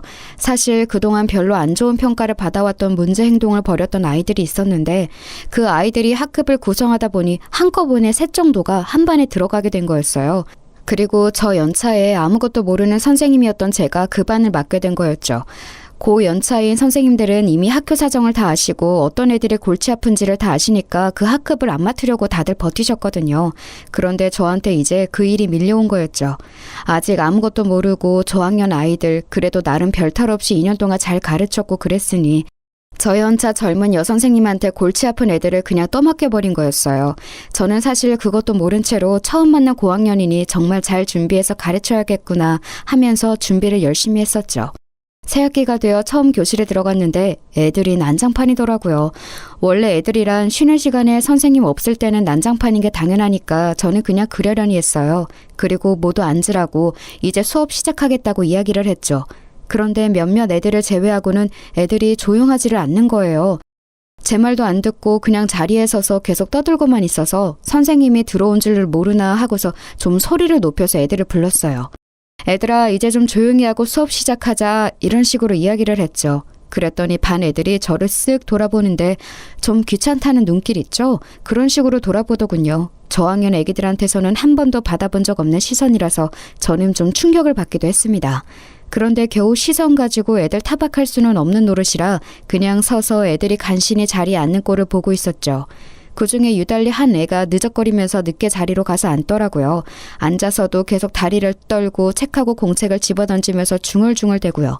솔직히 저는 그 애가 요새 문제되는 발달장애라도 가진 아이인 줄 알았어요. 하지만 제가 이 반을 맡을 때 그런 특성을 가진 아이는 없다고 알고 있었고 전달받은 바도 전혀 없었거든요. 그래서 좀 수상해서 걔를 자세히 들여다보고 있었죠. 첫날은 어찌어찌 지나갔는데 바로 그 다음날부터 시끄러워지기 시작했어요. 다음날 제가 수업에 들어가니까 애들이 여전히 떠들고 있더라고요. 그래서 다시 자리에 앉으라고 이제 수업 시작한다고 제가 소리를 좀 높였어요. 그런데 애들이 왁자지껄 떠들고 있으면 제 목소리가 충분히 안 들릴 때도 많이 있거든요. 그래서 하도 앉지 않기에 조금 더 크게 말을 했었죠. 그날도 애들이 귀찮다는 듯한 얼굴을 하고서는 미적거리면서 자리에 가서 앉았어요. 그런데 몇몇은 아예 제가 왔다는 사실을 알고 제 얼굴을 보고서도 교실에 서서 계속 저희들끼리 장난을 치고 있더라고요. 심지어 그 와중에 한 애는 교실 바닥에 찍찍 침을 뱉어대고 있었어요. 저는 애들한테 다가가서 화가 나는 것을 참고서 조용히 지시했습니다. 자, 애들아, 이제 수업 시작할 텐데 자리에 가서 앉아야지.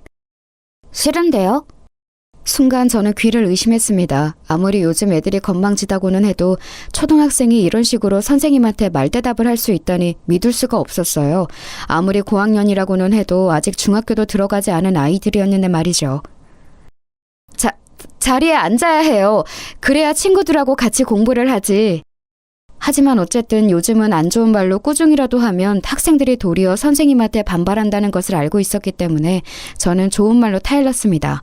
그렇게 건방진 아이들이 이런 말에 제대로 순응할 거라는 기대는 저도 하지는 않았지만요. 싫은데요? 저 여기 서서 들을 건데요? 제 마음대로 할 건데요. 선생님이 뭔데 저한테 자리에 앉아라 말아요?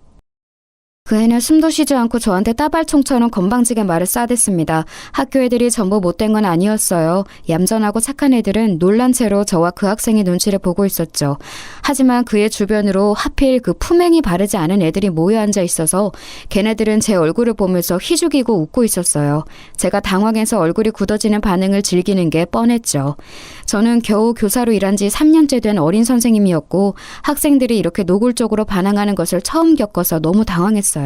글쎄 이걸 교사 자질이 없다고 말씀하실 수도 있겠지만 누구든 교사라는 직업의 경험치를 다 쌓은 후에 교사가 되는 것은 아니거든요. 저도 당시 저연차 교사로서 아이들에 대한 경험이 무척 적은 상황이었고요. 솔직히 그러면 안 되는데 저는 저도 모르게 목소리가 높아졌어요. 선생님한테 그렇게 말하면 안 되는 거야. 버릇없이 이게 무슨 말버릇이니? 선생님 지금 저한테 소리치셨어요? 학생한테 소리 지르면 안 되는 거잖아요. 애가 빈정대듯이 말하는데 그때 기싸움에서 밀리면 정말 한 해 동안 아예 애들을 잡을 수가 없겠더군요. 주변에서 얌전한 애들도 숨죽이고 저희를 지켜보고 있었고 좀 못된 애들도 제가 지지 않고 소리를 높이니까 움찔한 기색이었어요. 어쨌거나 아직 중학생도 안 된 초등학생 6학년들이었으니까요. 저도 소리 높여서 큰 소리로 애들한테 말하면 자칫 아동학대로 걸릴 수 있다는 건 알았지만 절대 밀리면 안 될 것 같더군요. 내가 언제 소리를 질렀니? 선생님 목소리는 원래 크다. 그리고 너 지금 선생님한테 대들었으니 뒤로 나가서 10분간 서 있어라. 책 들고 가. 공부는 해야 하지 않니? 제가 엄마 목소리로 꾸짖으니 아이는 움찔하면서 제 눈치를 보았습니다. 아무리 건방진다고 해도 아직 어린애였어요. 사립초라서 아주 불량한 애들은 또 없었거든요. 사실 불안하기는 했어요. 요즘은 초등학교 고학년 애들도 선생님을 우습게 알아서 대들고 심지어 때리기까지 하는 애들도 있다는 건 알고 있었지만 그래도 저는 한 해 동안 애들 가르칠 걸 생각하면 물러날 수가 없더라고요.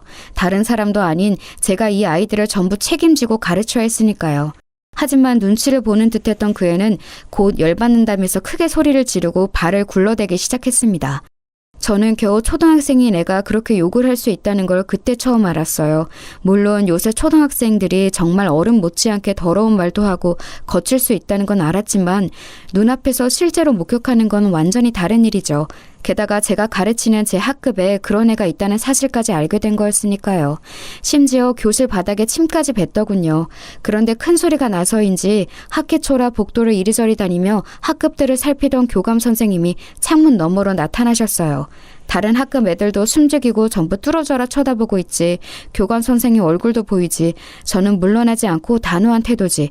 이러니까 그 건방진 학생도 더 반항하기가 애매한지 씩씩대면서 뒤로 나가더군요. 제가 책을 가지고 가라고 했지만 책을 도리어 책상 위에 집어던지고서 책상 다리를 걷어차면서 나갔어요. 저는 너무 속이 울렁거리고 심장이 뛰었지만 침착한 척 다시 교탁으로 돌아와서 앞에 섰죠. 그러고 나서 책을 펴라고 하자 애들이 슬금슬금 눈치를 보면서 책을 다들 폈어요. 지금 제가 저 건방진 애하고 기싸움에서 이긴 것이라 애들이 제 말을 듣기 시작한 것이 느껴질 정도였죠. 창문 밖에서는 교감 선생님이 한참이나 지켜보다가 고개를 설레설레 젓고서는 곧 사라지셨어요. 10분이 지난 뒤 쿵쾅대면서 자기 자리로 돌아간 그 애는 노골적으로 불만을 표시하면서 책상에 엎드려서 제 얼굴도 보지 않더군요. 뭐 괜찮았었어요. 학급 다른 친구들의 공부를 방해만 안 한다면요. 문제는 그런 애가 하나 있으면 학급의 면학 분위기가 애초에 다 흐려져 버린다는 거였죠. 순하고 모범적인 대다수의 학생들이 그렇게 마음대로 멋대로 행동하는 아이 두세 때문에 공부도 하지 못하고 선생님에게 제대로 된 지도도 받지 못한 채로 피해를 보는 경우가 많거든요. 그래서 저는 그 애를 비롯해서 아까 저한테 빈정대는 눈길을 한 3명한테는 절대 기싸움에서 밀리면 안 되겠다는 생각이 들었어요. 사실 선생으로서 학생하고 기싸움을, 심지어 초등학생하고 기싸움을 이겨야 한다는 생각을 하는 게 너무 한심하긴 했습니다만 그렇다고 해서 여기서 밀릴 수도 없는 일이었죠. 그렇게 그날 수업이 모두 끝나고 나서 애들 가고 난 후 제 뒷정리를 하고 있는데 교감 선생님이 저를 부르시더군요. 손 선생, 내가 아까 지켜봤지만 앞으로는 그렇게 하면 안 돼. 무슨 말인지 알죠? 네? 어떤 거요? 아까 애한테 소리친 거 말이야. 걔 부모님이 좀 그런 분이거든. 언제 어떤 것으로 물고 늘어져서 1년 내내 골치 아프게 할지 모르는 일이라서 그래. 하지만 그렇게 하지 않으면 걔가 학급 분위기를 다 망칠 텐데요. 1년 내내 다른 애들이 피해를 정말 많이 볼 거예요. 걔가 들어간 학급은 어쩔 수가 없어요. 여태까지 계속 그래왔으니까.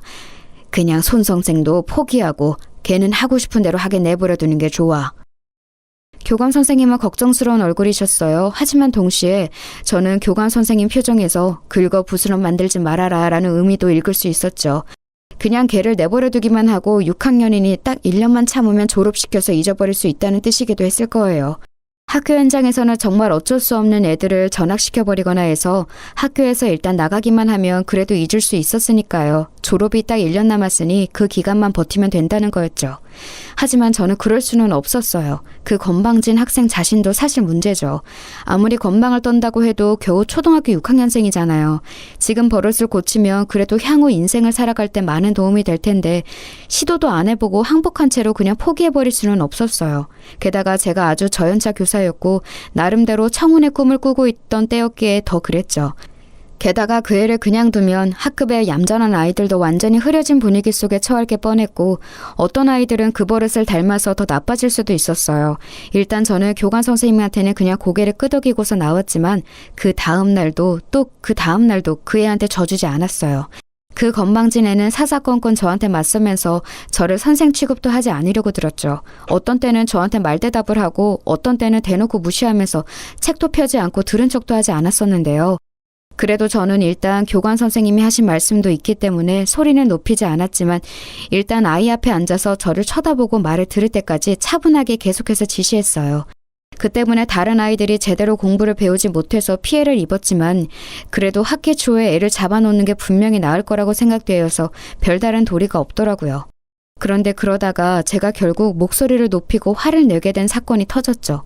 그 애가 몰카를 찍으려고 덤빈 거였어요. 제가 치마를 입고 왔을 때 노골적으로 제 치마 밑으로 핸드폰을 넣어서 촬영하려고 들었거든요. 믿어지세요? 겨우 초등학교 6학년생이 그런 짓을 하더라고요. 제가 살짝 교실을 걸으면서 가르치고 있었거든요. 그런데 맨 앞줄에 앉은 그 녀석이 슬쩍 발을 내밀어서 제 쪽으로 뻗더라고요. 저는 그런가 보다 하고 그냥 애들을 보면서 시선을 위로하고 있었는데 다시 돌아서 앞쪽으로 가려다가 밑을 보게 된 거예요.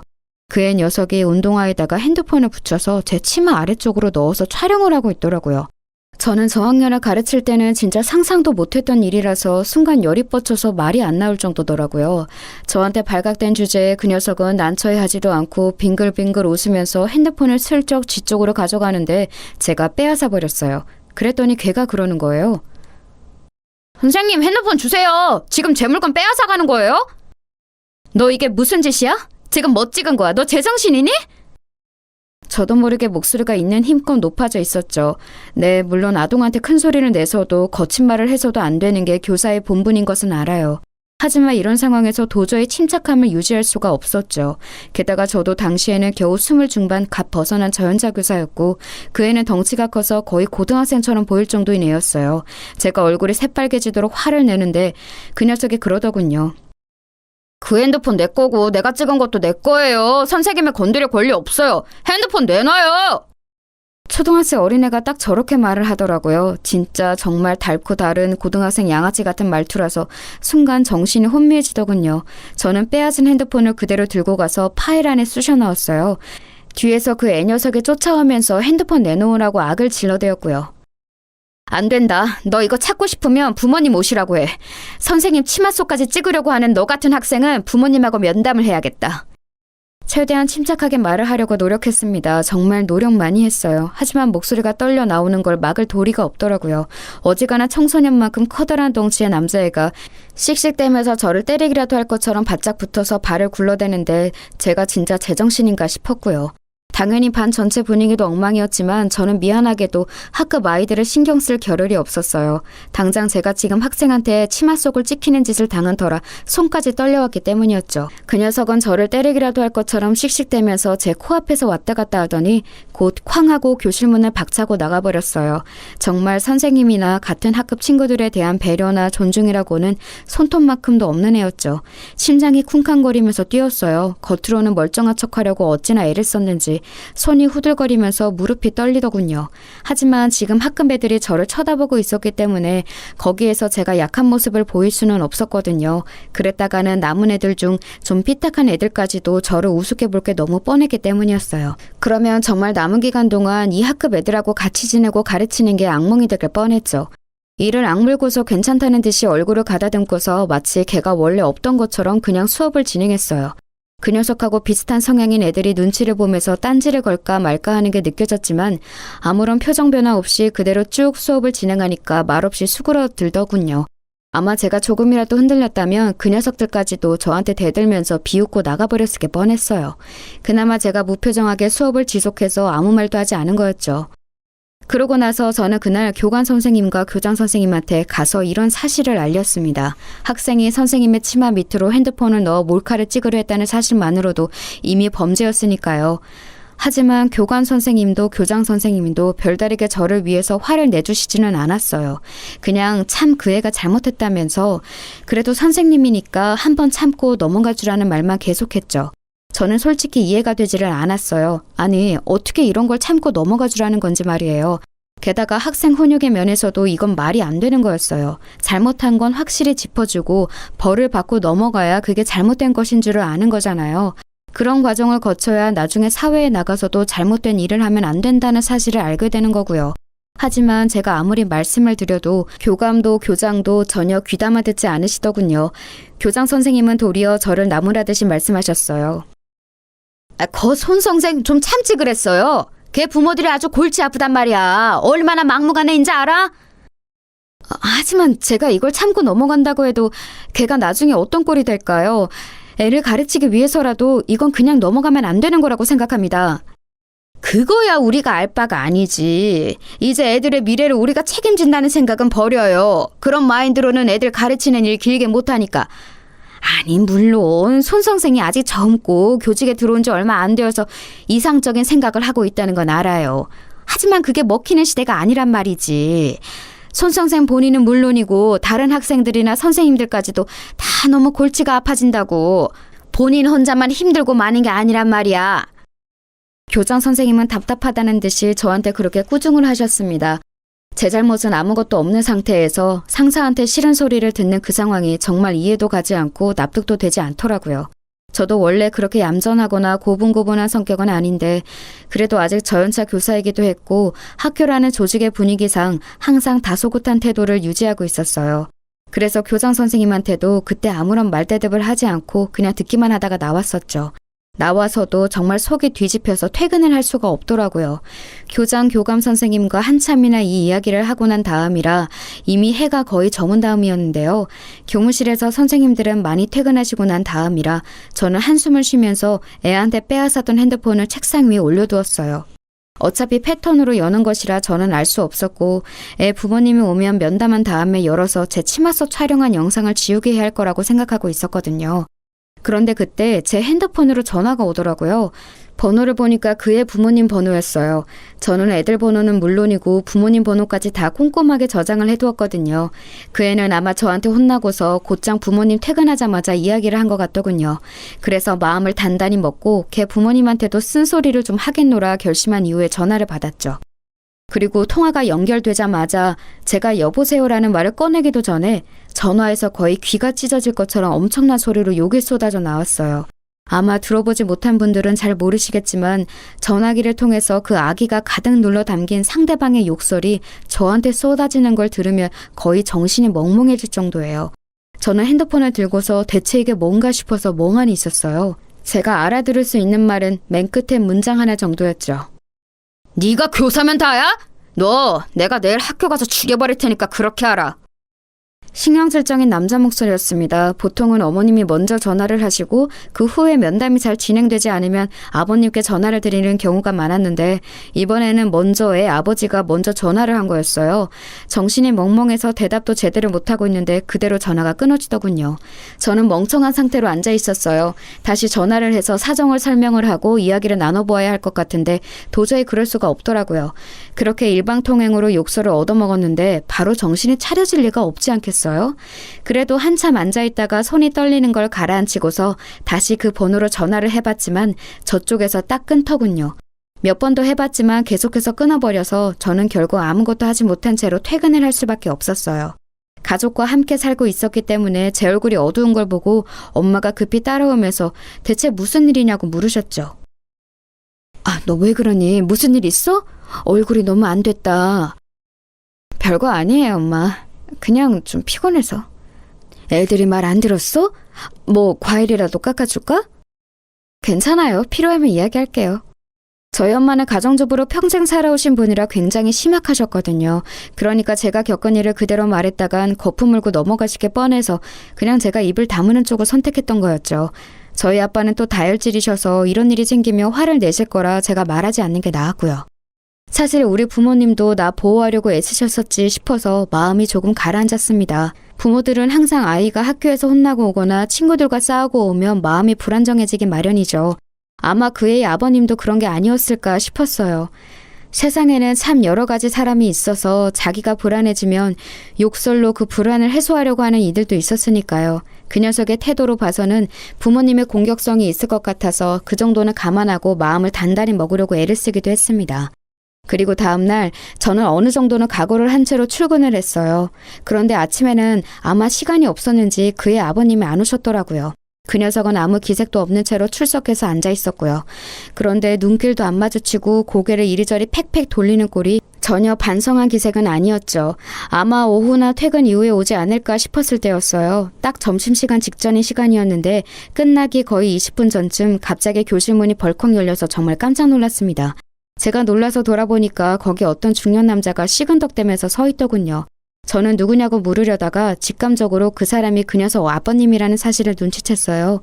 오늘 이렇게 갑자기 찾아올 만한 사람은 그 아버님밖에 없었으니까요. 아버님, 혹시 오늘 면담하러 오셨나요? 지금 수업이 아직 안 끝났으니 조금 기다리셔야. 제가 그렇게 말을 하는데 그 학부모님을 기다리지 않고 그냥 교실로 성큼성큼 들어오시더군요.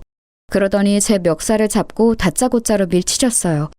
저는 너무 창졸간에 일어난 일이라서 비틀거리면서 뒤로 거의 넘어질 뻔했는데 다행히 교탁을 잡아서 넘어지지 않을 수 있었죠. 그대로 넘어졌다면 아마 크게 다쳤을지도 몰랐는데 어떻게든 중심을 잡아서 간신히 서 있었어요. 그런데 그 아버님은 거기서 그치지 않고 교탁을 발로 차면서 소리를 질러대더군요. 네가 선생이면 다야, 어? 야, 네가 내 아들 핸드폰 뺏어갔어? 그거 너 강도질이야, 알아? 네가 무슨 권리로 애 핸드폰을 빼앗아가? 너 공산당이야, 어? 남의 재산을 왜 손을 대? 그 아버님은 정말 말도 안 되는 소리를 하면서 목에 핏대를 세워가면서 소리를 질러댔습니다.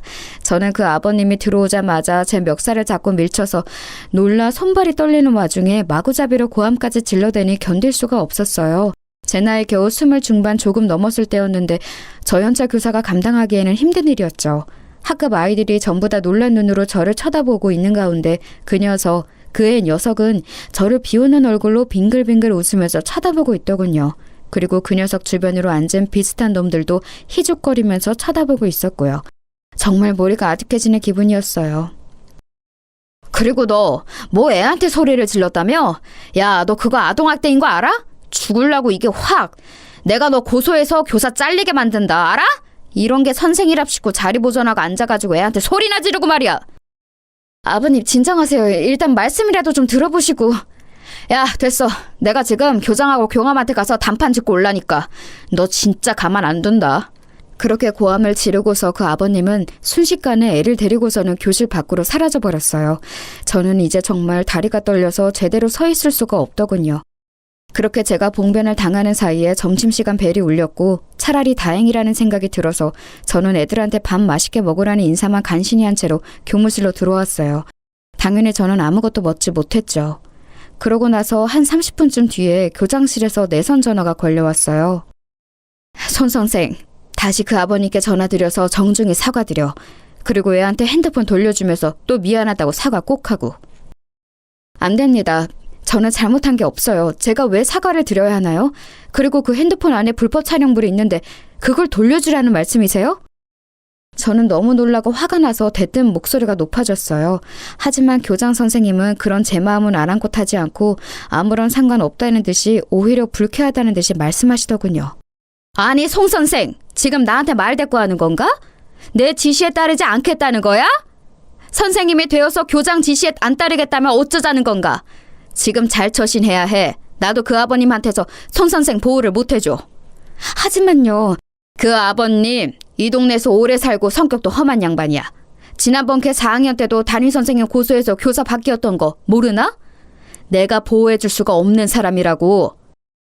속이 울컥거리더군요. 교장 선생님의 말씀대로 사실 제가 뭘 할 수 있는 게 없었어요. 그 아버님 심지어 학교 앞쪽 골목 있지? 거기 정비소 하고 있어. 동네 학부모들하고 사이가 좋아서 한번 그 사람이 물어뜯기 시작하면 진짜 골치 아파진다고. 머리가 아프더군요. 교사라는 직업을 가진 이상 학부모와 소통을 하는 건 피할 수 없는 부분인데 게다가 그쪽에서 제 직업을 망가뜨리려 한다면 제가 저항할 수단조차 없는 게 현실이었죠. 그래서 저는 멍하니 교무실에 앉아 있었어요. 교장 선생님이 말씀하시길 걔 아버지가 학교 앞 골목 정비소를 한다고 했었죠.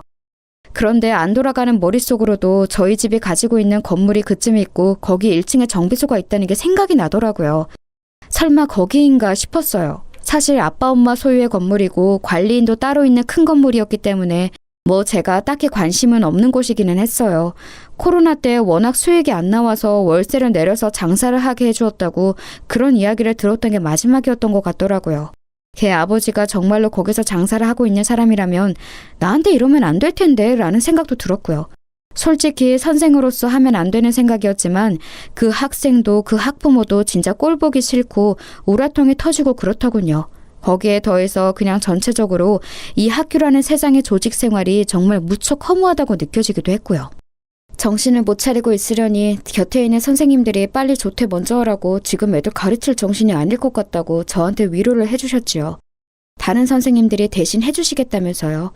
아무래도 머리가 너무 아파서 병원이라도 가야 할 듯해서 선생님들의 호의를 고맙게 받고 일어나려는데 그의 녀석이 교무실로 찾아온 거예요. 저기요, 저 핸드폰 이제 주죠? 우리 아빠 또 부르기 전에. 걔는 저를 선생님이라고도 부르지를 않았습니다. 저는 멍하니 걔 얼굴을 보면서 걔가 나를 선생 취급을 안 하는데 내가 걔를 학생 대접을 해줘야 하나 고민이 되었어요. 학기가 시작되고서 그 녀석을 계도하려고 애썼던 시간들 동안 받았던 스트레스가 한꺼번에 치솟는 듯한 기분이었죠. 의기양양하게 저한테 핸드폰을 내놓으라는 그 녀석 얼굴을 보다가 저는 고개를 저었습니다. 네 핸드폰 나한테 없는데? 뭔 소리예요? 가져갔잖아요. 부숴서 버렸는데? 아, 뭔 소리예요? 가지고 있잖아요. 뭘 버려요? 걔는 당황하면서 저를 몸으로 밀치고 제 책상 서랍이 열려고 했어요. 그때 옆자리에 있던 선생님이 몸으로 얼른 끼어들면서 걔를 막아서섰죠. 아, 뭐 하는 거니? 지금 너 다른 사람 물건 막 만지는 거야? 돌아가서 그냥 네 부모님하고 상의하고 다시 와. 선생님이 다 생각이 있으시겠지. 그리고 교무실에 있던 선생님들이 모두 같이 저희 쪽을 바라보셨어요. 많은 숫자의 시선이 있으니 과연 그 녀석도 더 행패는 못 부리고 씩씩거리다가 아빠 다시 올 거예요 라는 한마디만 남기고는 사라져버렸죠. 저는 머리가 아파서 견딜 수가 없어서 머리를 짚었지만 그래도 동료 선생님이 너무 고마워서 웃어 보였어요. 그 선생님은 빨리 병원에 가라고 제 등 뒤를 밀어서 내보내 주셨죠. 그런데 저는 가기 전에 책상 서랍에서 봉투 하나를 꺼내서 교정실로 향했어요. 다행히도 교장 선생님이 계시더군요. 왜 왔냐고 묻는 탐탁지 않는 눈길 앞에서 저는 봉투를 내려놓았습니다. 사직서입니다. 뭐? 아니, 그 아버지 때문에 그래? 뭘 그런 일 때문에 사직서를 내? 그 애한테 핸드폰 돌려줄 수 없습니다. 저 몰카 찍은 증거니까요. 그리고 그 아버지라는 인간한테도 사과 안 합니다. 못해요. 그러면 그 사람 송 선생 고소한다니까? 하라고 하세요. 아니, 이건 내가 지금 수리는 안 하겠네. 머리를 식히고 다시 내일 와서 내도록 해. 이런 식으로 굴면 그 학급은 다시 담임이 바뀌는데 애들은 생각 안 하는 거야? 교장은 준엄하게 저한테 반의 다른 아이들을 생각하라고 말씀하셨죠. 저는 순간 머릿속에 차게 식는 것 같아서 그럼 알겠다고 내일 다시 생각해보고 오겠다고 하고서 돌아섰습니다. 조퇴하는 길에 마음이 정말 두 갈래였어요. 그래도 대학부터 임용고시 교사로 임해서 현재까지의 모든 세월을 다 허송세월로 돌리게 되는 사직서보다는 이번 일 그냥 꾹 참고 넘어가는 게 낫지 않을까. 하지만 그렇다고 이런 환경 속에서 계속 교사 일을 끌고 가는 것보다는 아예 그만둬버린 게 낫지 않나. 머릿속이 정말 혼란스럽더군요. 게다가 제가 그만두면 반의 담임이 또 바뀌게 되니 얌전하고 순한 다른 학급 아이들은 피해를 보게 되는 거였어요. 그래서 너무 고민이 되어 집에 가서도 멍하니 정신을 차리지 못하고 있는데 제 핸드폰으로 전화가 오더군요. 번호를 보니까 또 그 아버지였어요. 저는 그냥 번호를 내려다보다가 받지 않고 끊어버렸죠. 그러더니 전화가 또 오고 또 오고 계속 끈질기게 오는 거예요. 마치 무슨 스토킹이라도 하는 것처럼요.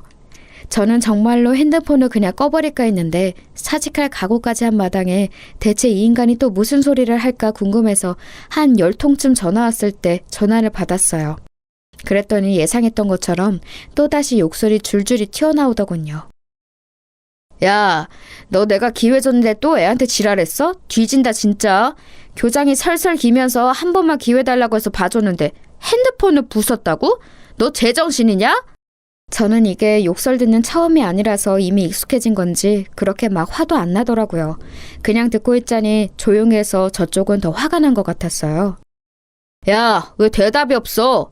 이제 학부모가 우스워 보여? 내가 너 고소해서 꼭 길바닥에 나앉게 만든다. 내가 가만히 있을 것 같아? 어? 니네 부모는 너 그렇게 키웠냐? 선생이라는 게 가정교육을 어떻게 받은 거야? 야, 니네 애미 애비는 대체 뭐 하는 것들이길래 이런 걸 선생이랍시고. 저는 가만히 듣고 있다가 그 사람 말이 저희 부모님에게까지 가자 더 듣고 싶지 않아졌어요. 그래서 가만히 확인차 물어보았죠. 아버님, 이 동네에서 정비소 하신다고요? 그래, 내가 여기 아는 사람이 몇 명인데 내가 학부모들하고 이야기해서 너 가만히 안 둔다. 애 핸드폰 들고 와서 우리 집 앞에서 무릎 꿇고 사과해. 네 부모까지 와서 무릎 같이 꿇어. 듣다 보니 이게 정말 요즘 말하는 진상 학부모구나 싶더군요. 그래서 저는 그냥 내일 뵙죠 라고 말하면서 전화를 끊었어요. 또다시 전화가 왔지만 아예 그 번호를 차단시켜버렸죠. 저는 그렇게 하고서 거실로 나갔어요. 제 방에 아무 말도 없이 들어가서 저를 걱정하며 안절부절 하시던 엄마가 저한테 얼른 달려오셔서 제 손을 붙들고 소파로 가서 앉으셨죠. 대체 무슨 일이야? 너 뭐 큰일 있지? 계속 얼굴이 너무 안 좋아. 엄마 나 사직하려고. 뭐? 그게 무슨 소리야? 무슨 일이 있었길래 그래? 엄마는 너무 놀라서 눈을 크게 뜨면서 물어보셨습니다. 솔직히 말하면 성인이 되어 직업적으로 독립했다면 이런 이야기는 다 해결된 다음에 부모님께 말씀드리는 게 맞다고 생각하고 있었어요. 하지만 이렇게 제가 구석으로 몰린 마당에 저희 부모님의 힘을 빌리지 않을 이유도 없었습니다. 유치하고 치졸하긴 해도 저도 그냥 있을 수가 없겠더라고요. 제가 그동안 있었던 일을 이야기하자 엄마 얼굴색이 새파랗게 변했다가 새하얗게 변했다가 아주 난리가 났더라고요. 엄마한테 스트레스를 드리고 싶지는 않았는데 그렇게 화를 내시는 모습을 보니까 마음이 안 좋았어요. 엄마는 벌떡 일어나서 이리저리 왔다 갔다 하면서 입술을 잘근잘근 씹으셨습니다. 그런 짐승 새끼 같은 애비하고 자식 새끼가 다 있지? 근데 그런 것들이 선생님이 너한테 그 지랄을 했다고? 심지어 교장은 너한테 사과하라고 했고? 그래서 나 더 이상은 못 다니겠어요. 그냥 다른 곳으로 취업하려고. 그래. 그리고 네가 뭐가 모자라서 거길 계속 다니니. 넌 네 아빠 사업이나 건물 하나만 물려받아도 먹고 사는 데는 지장 없어. 그 새끼들이 뭐 알지도 못하면서. 고소? 고소 같은 소리 하네. 네 아빠 아는 정감만 몇 명인지 아니? 엄마는 거의 입에서 불을 뿜을 기세로 화를 내시더라고요. 그래서 제가 헤헤 웃었어요. 안 그래도 아빠한테 부탁드릴 게 있어. 아빠 건물 중에 우리 학교 앞쪽 1층에 정비소 있는 곳 있지? 응, 있지. 그 정비소가 그 앱이라는 놈이 하는 곳이래. 뭐? 하면서 엄마는 더욱이나 길길이 뛰면서 화를 내시더라고요. 사실 그럴 수밖에 없었어요. 엄마가 하시는 말씀을 들어보니 그 정비소는 코로나 때부터 쭉 장사가 안 되어서 그때 한번 임대료를 내려주었고 요즘은 더욱이나 어렵다고 하도 우는 소리를 해대서 한 번도 내려줬다더라고요. 심지어 요 몇 달간 그것도 제대로 내지 못했는데 하도 사정을 해서 아빠가 그럼 경기 회복되면 그때 갚으라고 도촉도 안 하고 계신데요. 그런데 그렇게 사정을 다 봐주고 있는 인간이 학교에서는 완전히 얼굴을 바꿔서는 담임교사한테 지랄을 떨어대고 있었던 거였어요. 세상에, 난 정말 그 사람이 그럴 줄은 몰랐다.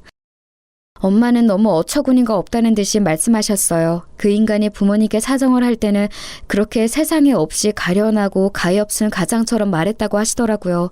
애가 둘에 아내도 아픈데 장사가 안 되어서 너무 힘들다고 제발 한 번만 봐달라고요.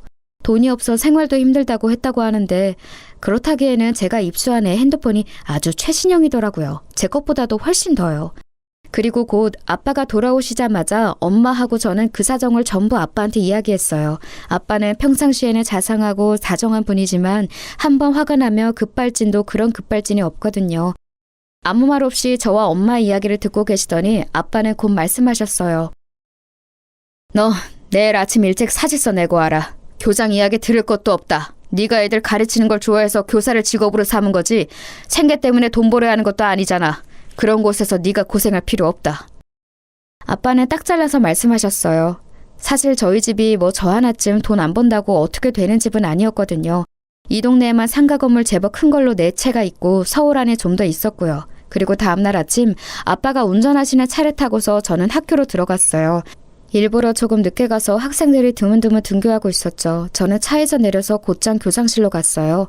커피를 마시려던 교장이 놀라서 저를 돌아보는데 그냥 사직서를 내려놓고서 돌아서서 나와버렸죠. 그리고 아빠가 기다리다가 차에서 내리셨어요. 저희 아빠 차가 좀 겉으로 보기에 많이 튀는 외제차라서 운동장에 세워놓으니 학생들이 수군대면서 지나가는 게 느껴지더라고요. 약간 쪽팔리기는 했지만 어쨌든 아빠하고 같이 학교 앞쪽 그 정비소 쪽으로 갔어요. 학교 앞 골목 하나만 건너면 되는 곳이라서 상당히 가까웠죠. 정비소가 아직 열기 전이었지만 어차피 그 뒤쪽에서 살림집하고 같이 있는 형태라서 아빠가 곧장 그 정비소 사장한테 전화를 걸었어요. 저한테는 그쪽 목소리가 들리지도 않았지만 아빠가 짧게 몇 마디 하니까 나오겠다고 하는 것 같더군요. 그러고서 채 3분도 안 지났는데 헐레벌떡 사장이 튀어나왔어요. 바로 그 싸가지 없는 애녀석 아버지였죠. 순간 그 사람은 저하고 눈이 마주친 채로 무슨 일인가 헷갈리는 얼굴이었어요. 그리고 아빠가 그 사람한테 그러셨죠. 인사해. 내 딸일세. 안녕하세요. 초면은 아니죠?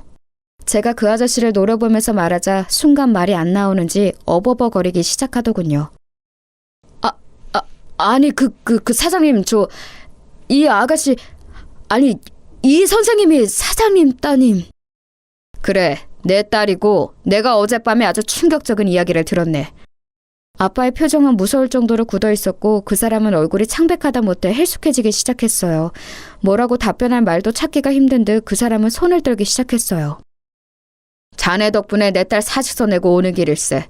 그동안 내가 자네한테 임대료도 받지 않았던 게 너무 후회가 되는군. 사직서를 내셨다고요? 아니 그게... 고소하실 거면 하세요. 저도 아빠 변호사 좀 빌려서 쓸 테니까. 안 하시면 저희가 고소하려고요. 제가 무표정하게 말하자 얼굴 표정이 진짜 볼만하게 변하더군요. 이번 달 안으로 가게 비우게. 지금까지 안 낸 임대료도 이번 달 안으로 내고. 안 내면 고소장 받게 될 거야. 라고 말씀을 남기시고서 아빠가 돌아서셨어요. 그 아저씨가 달려와서 아빠 바지가랑이를 붙들고 늘어지는데 아빠가 저 먼저 집에 가라고 손짓을 하셨죠. 그러고서 저는 그냥 집으로 와버렸어요. 아빠한테 매달리고 울고 불고 난리였던 모양이지만 아빠가 봐주지 않고 곧장 가게 비우라고 선고를 해버리셨더라고요. 안 그러면 정말 법적으로 절차를 밟는다고 하셔서 결국 그달 안에 그 정비소는 허겁지겁 이사를 나갔고요. 물론 살림집도 같이 있었으니 거의 나앉다시피 한 모양이었어요. 소문으로는 어디 반지하 집으로 가서 살고 있다고 하더라고요. 아빠의 선의에 의지해서 살던 사람이 저한테 고약한 짓을 하려다가 된소리를 맞은 꼴이라 별로 불쌍하지도 않았었죠. 결국 저는 교사를 그만두고 일반 회사에 취업해서 다니고 있어요. 당시를 생각하며 다시